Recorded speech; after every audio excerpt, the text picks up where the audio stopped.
Procrastination is the battle between the limbic system, which is the pleasure center of your brain, and your prefrontal cortex, which is your rational area of the brain. In order to achieve your goals, you have to take action now. Motivation comes and goes, but discipline will take you anywhere you want. Without self-respect, you cannot have discipline. Planning is bringing the future to the present so you can do something about it now. 3, 2, 1, action. Hello everyone and welcome back to one more episode of Pranaya. In today's episode, we're going to talk about how you can make 2024 your year and how you can achieve your New Year's resolution goals.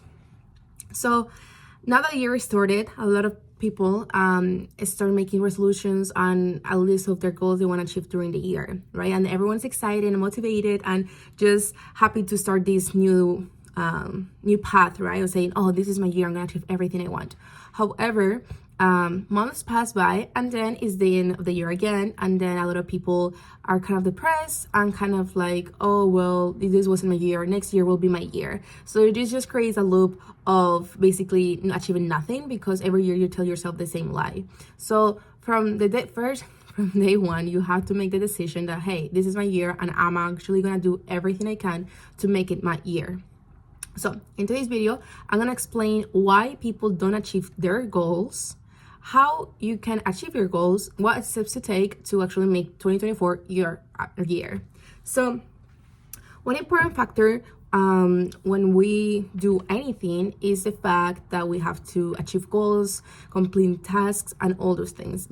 Being at work, being in school, being in your personal life, you have to do a couple of things to achieve your goals and just keep advancing, right? However, many times all of us are guilty of not doing the things that we're supposed to do on time. We just postpone it until the last moment, until it's too late, and then until you're stressed, overwhelmed, and you're trying to rush things to get things done in the last minute.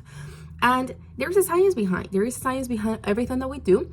And today I'm gonna explain to you a little bit how your brain works, why your brain procrastinates, and how you can change that. So for people who don't know me, my name is Caroline. I'm 20 years old. I'm studying neuroscience and finance in an American university, but I'm an international student from Spain. So I love the brain. And one of the reasons why I love the brain is because every time I learn something new about the brain, it's like learning something new about myself. So I like to learn how the brain works because it's a way of telling me how I can control my brain for my advantage. So right now I'm gonna explain you a little bit science behind of procrastination. So here I have a beautiful brain, as you can see here. It's a model of the brain, okay? So the brain, as you can see here, is divided. It has a lot of different components, okay? But it's divided by 4 different areas, okay? Like main areas. The first area is right here. It's called the frontal lobe. Okay, so frontal lobe, which is basically your forehead, this area of the brain is in charge of doing or making rational decisions, thinking and planning things, right? So it's your rational part of the brain is the frontal lobe, which is right here. Then we have the parietal lobe. Okay, the parietal lobe, it's located here, okay, in these 2 sides. So basically like the top of your head. And this area is control of your emotions and sensations and things of that sort, okay? Then we have the temporal lobe, which is basically by the sides, which is your ears, and it's in charge of auditory sensations, how we listen to things, and how to interpret those sounds. And lastly, we have the occipital lobe, which is in the back of your head, right here. And that part is in charge of visual, right? Of what we see and things of that sort. So we have these 4 parts of the brain, which are like the main ones. And one thing with procrastination is that there is 2 areas of the brain which are kind of like fighting in conflict. And those 2 parts are the frontal lobe, more specifically like the prefrontal cortex, and the limbic system. So your limbic system is in charge of your emotions, okay, and it's like a pleasure center of the brain, right? And this part of the brain is also the one that releases dopamine. When we do something, an activity that we like, that it releases dopamine, so we feel happy and excited and all those things. However, the prefrontal cortex is in charge of making rational decisions. So when we procrastinate, it's because we know we have to do something. The prefrontal cortex knows, but then we think of all the things that we have to do, how unpleasant it's gonna be doing that activity, and how like boring that will be. So our limbic system says like, oh, I don't really like that, let's just gonna sit down, watch a movie, scroll on TikTok or Instagram, and then we will do that later. So what it does is that it releases dopamine because you're doing an activity which is more rewarding, in the sense that you are not have to use any you don't have to think too much about it, you're just relaxing about it. However, when you actually have to do that assignment, when you actually have to do that task, you're gonna have high levels of cortisol, which is a stress hormone, because you are gonna be panicking like, oh my god, I have to do this, I don't have time, blah blah blah, right? So the reason why is because the limbic system is a more basic system which has been in the brain for a long time. Okay, so it's one of the oldest and most dominant portions of the brain, and it's related to survival, right? So basically, and it's automatic, which means it acts directly. Like you don't have to rationally think about it. For instance, let's say you put your hand in fire, you're gonna move it right away, and that's your limbic system, right? So the limbic system is automatic, and as I said before, is based. It was used and is still used for survival, although it's not the same conditions as in the past. However, the prefrontal cortex is a newer part of the brain, and it basically integrates information and decisions, right? It's like the planner. It tells you what to do, what not to do, if the things make sense or if it doesn't. And a lot of scientists says that this is the part that separates humans from animals, because animals just eat, sleep, and reproduce. However, humans also do the same things. However, they have these highly skills of like thinking and planning and imagining that animals do not possess, or at least we don't know, right? So basically, when you have to do something, again, like you know you have to do it, prefrontal cortex, however, your limbic system thinks, yeah, well, that's boring, let's just gonna do something else, and then a neurotransmitter gets released, which is dopamine, and basically makes you feel good for a little bit, but then again you realize, hey, if I actually have to get this done, and it just becomes a mess. So this is the way your brain works, and it's really interesting because sometimes we are not conscious of about those things. When we're scrolling on TikTok, we're not thinking, oh my god, right now my brain is releasing dopamine. And what happens with dopamine and what happens with all this social media stuff is that dopamine is a neurotransmitter that is released when we do something that is pleasant, right? So it's literally like a drug. So what happens is that when you do a lot of something for a lot of time, your brain basically becomes tolerant to that. When you develop tolerance, means that, for instance, let's say that you receive 5 messages, and your brain, when you receive 5 messages, releases a lot of dopamine because you become excited. You're like, oh my god, who texted me, right? However, if you keep receiving 5 messages all the time, constantly, your brain is not going to release dopamine anymore, because it's like, yeah, I already know this. So now you have to receive 10 messages for your brain to release dopamine. And what happens with dopamine is that it's very addictive. You want more and more and more of it. So when you are in TikTok or Instagram, you can spend literally hours without even noticing, because it's addictive. And that's what happens also with different types of drugs. You're consuming that because your brain feels pleasure, feels good, and you need to consume more and more and more because you don't feel it. If you consume something too much, then you start losing the feeling of it. You become tolerant, and then you have to consume even more to even feel it just a little bit. So that's what happens if we are exposed to dopamine constantly. We're gonna have this proportion of the brain in the sense that we're not gonna produce levels of dopamine as we should. So there is basic emotions or activities that we do that releases dopamine in the good sense, which are working out, accomplishing something you work hard for, and these are good ways to release dopamine. However, scrolling on TikTok, that's not gonna, for the brain, that's just basically like wasting dopamine for no reason, right? Because dopamine is released when you do something good. It's like a reward. So what happens when we procrastinate is that our brain is very simple in a lot of senses, right? Like our brain works in a loop, which is we have a trigger, we have a behavior, and then we have a reward. So let's say you're hungry, you see food, that's a trigger. You are like, oh my god, I'm have a lot of, like, I'm very hungry. So your stomach sends a message to your brain saying, hey, I'm hungry, and then you eat. You have a reward, right? So a lot of times when we have to do a task, we're just thinking of the instant reward, something easy, something easy, something easy. However, life is not easy. You have to get your stuff together.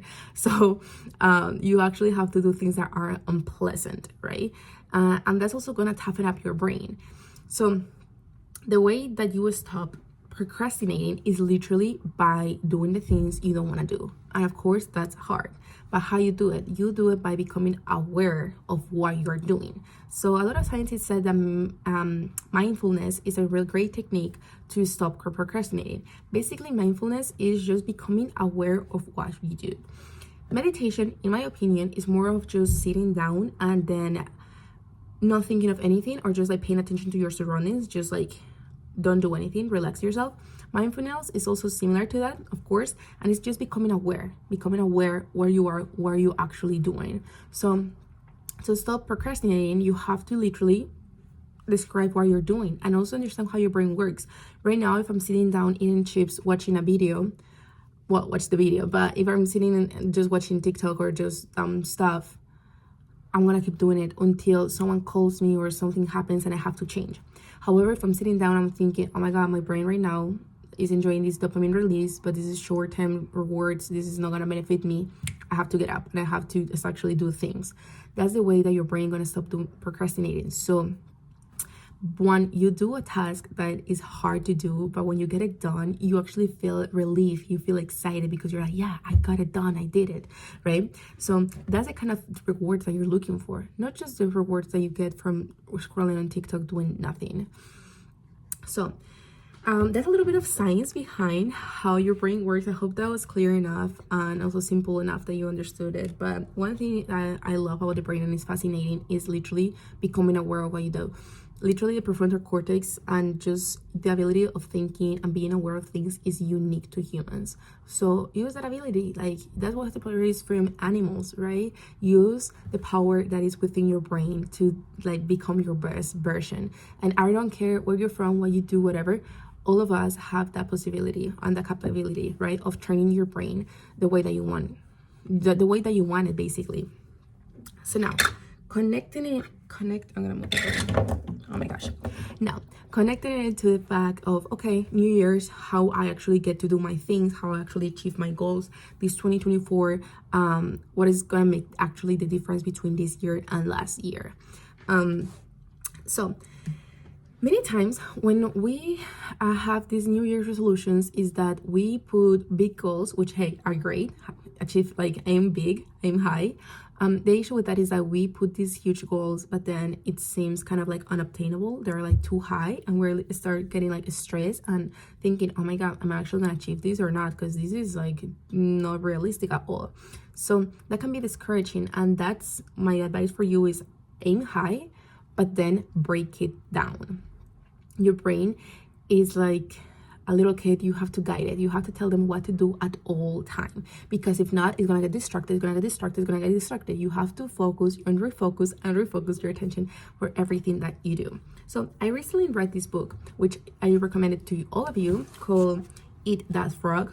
This is the Spanish version, but it's a book by Brian Tracy, and it talks about how you can take decisions and also how to manage your time, which is essential for anything that you do, right? Not only high, like, CEOs or like directors of companies have to know how to manage their time. Everyone has 24 hours, regardless where you live, regardless what you do. Everyone has the same amount of time. The difference between you and Jeff Bezos is what you do with your time and what he does with his, right? So it's really important to master this ability of being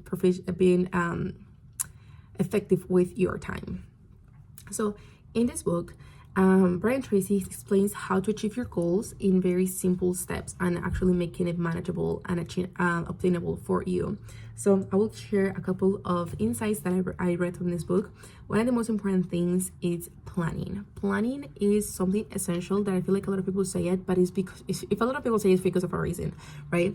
Planning gives you clarity of mind. And as I said before, if you haven't watched my past videos, you should watch them because I explain how also your brain works, and your brain has around 60,000 thoughts per day. That's a lot of thoughts. You're all day thinking, right? And something which is even crazier is that 90% of your thoughts are the same that you had yesterday, which means you're always thinking the same things. And if you're always thinking the same things, how you're gonna advance? To achieve something new, you have to achieve something you have never had, you have to do something you have never done, right? So if you're always thinking of the same thing, if you're always doing the same things, you're not gonna achieve anything. You're gonna be in the same place. So your brain has a lot of thoughts, and it can be very overwhelming, right? And the only way that you can focus your attention to anything is when you have it in front of you, when you write it down, because that gives clarity of mind. So when you want to achieve a goal and you say, oh, I want to make $1 million a year, okay, whatever, how you're gonna do that, right? So you have to make that something tangible for you, something real, or something you're like, okay, that makes more sense. So in this book, what it says is, okay, steps to do. First, write 2024. What are your year goals for the year? Write it down. Doesn't matter how crazy they may look like. Well, I mean, it has to be believable for you. You should think that you can achieve them, right? But write it down. Buy a car, buy a house, buy whatever, make $50,000 a year, $100,000 a year, lose 10 pounds, whatever it may be, but write it down, right? And now that you write it down, and this is something I learned new too, because I'm a person who always every year writes New Year's resolutions, but then I'm like, okay, that's it. Hopefully I achieve it, right? Now, the second step is write monthly goals, this is a key, because a year only is 12 months. However, a month is 30 days. So it makes things more concise, and it actually defines better the goals that you have to achieve every single month to achieve all your goals that you put in that year. So when you have the goals from the year, now put it for months. What you have to achieve in January, in February, in March, in April, and plan it, okay? Now, you have the goals for the month. Now, plan the goals for the week, okay? You have around 4 weeks per month. So we're gonna achieve in week 1, in week 2, in week 3, and week 4. What kind of activities, what kind of behavior, what kind of knowledge you have to learn to achieve your monthly goal? What you have to do, write it down. And when you have write down the goals for your week, guess what? Write the goals for the day. What you have to do, what activities you have to do for the day. So what happens with the day is that you put goals for the week and that's it. However, when you plan a day, you're planning hour by hour, literally. You're saying, from 7 to 8, I'm going to the gym. From 9 to 10, I'm going to class. From 10 to 11, I'm going to another class. Then at 12, I eat lunch. And all those things. Literally plan these things, because money is the biggest asset you will ever have. And I'm a person who I value a lot my time. And one thing I don't like about other people is people that waste my time. If someone is wasting my time, I'm leaving. Like, I'm not staying here. So you have to value your time like it was money. If it was money, you have to divide your time and allocate it to things that are going to be beneficial for you. So this technique is going to take time, yes, but this is basically the price you have to pay to achieve your goals. So if sitting down for half an hour, every week to plan your entire week and in your entire month, if it's a lot, then don't bother of achieving your goals, because you're not going to. You have to have clarity of mind, because again, your brain have a lot of thoughts. Your brain is going to get distracted at the minimum. At the minimum, you're looking through another thing, you're scrolling, you're doing this, you're doing that. So you have to focus your attention to things that are important to you. And as in the book says, how basically the book means eat that frog, because The frog will be like the biggest, the ugliest task you have to do, but the one who's gonna have more meaning and importance in your job, your career, your life. So eat the frog is basically do it. That's it. A lot of times we procrastinate, and one of the quotes that Brian Tracy says throughout the whole book is do it now, do it now, do it now. Literally, just do it now. Start as much as you can, but like you have to get it done right now. And another quote that says is like how you eat an elephant piece by piece, right? Sorry for the noise. I am recording this and I'm in college, and then of course there's people.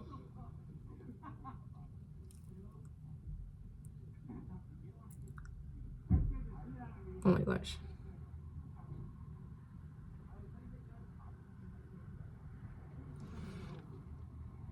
So as I was saying, you have to do things piece by piece, step by step, to achieve your goals. And there's a quote that says to be extraordinary, you have to do a lot of ordinary things, right?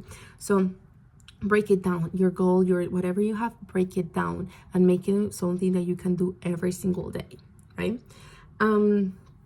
So one important thing I'm learning too is that, okay, I have planned my week, my month, my year, whatever it may be. Now the actual difference between planning it and achieving it is doing it. Yeah. And the only reason the only way you're actually going to do everything you write down is through discipline.